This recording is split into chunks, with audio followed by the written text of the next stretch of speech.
AP CM Chandrababu ప్రకాశం జిల్లా పర్యటనలో భాగంగా జన్మభూమి మా ఊరు కార్యక్రమాన్ని ప్రారంభించారు. ఈ సందర్భంగా వృద్ధులు, వికలాంగులకు పింఛన్లు అందజేశారు. స్వయం సహాయక సంఘాల మహిళలకు చెక్కులు పంపిణీ చేశారు. ప్రకాశం జిల్లా పర్చూరులోని హైస్కూల్లో జరిగిన బడి పిలుస్తోంది కార్యక్రమంలో చంద్రబాబు పాల్గొన్నారు. ఈ సందర్భంగా బాబు విద్యార్థులతో ముచ్చటించారు. స్టూడెంట్స్ తమ సమస్యలను సీఎంకు ఏకరవు పెట్టారు. స్కూల్లో తమకు సరైన సదుపాయాలు కల్పించాలని చంద్రబాబును కోరారు. అందరూ చదువుకోవాలన్నదే తమ లక్ష్యమన్న చంద్రబాబు పిల్లల భవిష్యత్తును ఉజ్వలంగా తీర్చిదిద్దుతామని చెప్పారు. ఈ కార్యక్రమంలో రాష్ట్ర రవాణా శాఖ మంత్రి సిద్ధా రాఘవరావు, టీడీపీ ఎమ్మెల్యేలు, ఎంపీలు పాల్గొన్నారు. ఈ పేద పిల్లలు కూడా అదే మాదిరిగా చదివించే బాధ్యత, స్కూలుకు తీసుకొచ్చే బాధ్యత టీచర్ల మీద ఉంది, గ్రామస్తుల పైన ఉంది.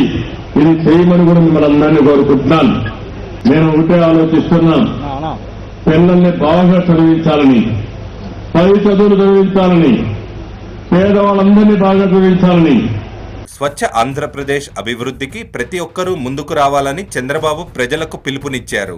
రైతులందరికీ రుణమాఫీ చేస్తామన్న బాబు దీనిపై ఇప్పటికే ఓ స్పష్టత ఇచ్చామని అన్నారు. రాష్ట్రంలో కరెంటు కోతలు లేకుండా చేసింది టీడీపీ ప్రభుత్వమేనని చెప్పారు. పరిశ్రమలు ఏర్పాటు చేసి నిరుద్యోగులకు ఉద్యోగ అవకాశాలు కల్పిస్తామన్నారు.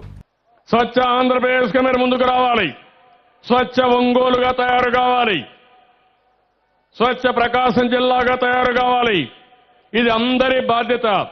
పరిశుభ్రమైన నగరంగా పెట్టుకుందాం, అప్పుడే దీనికి భవిష్యత్తు వస్తుంది.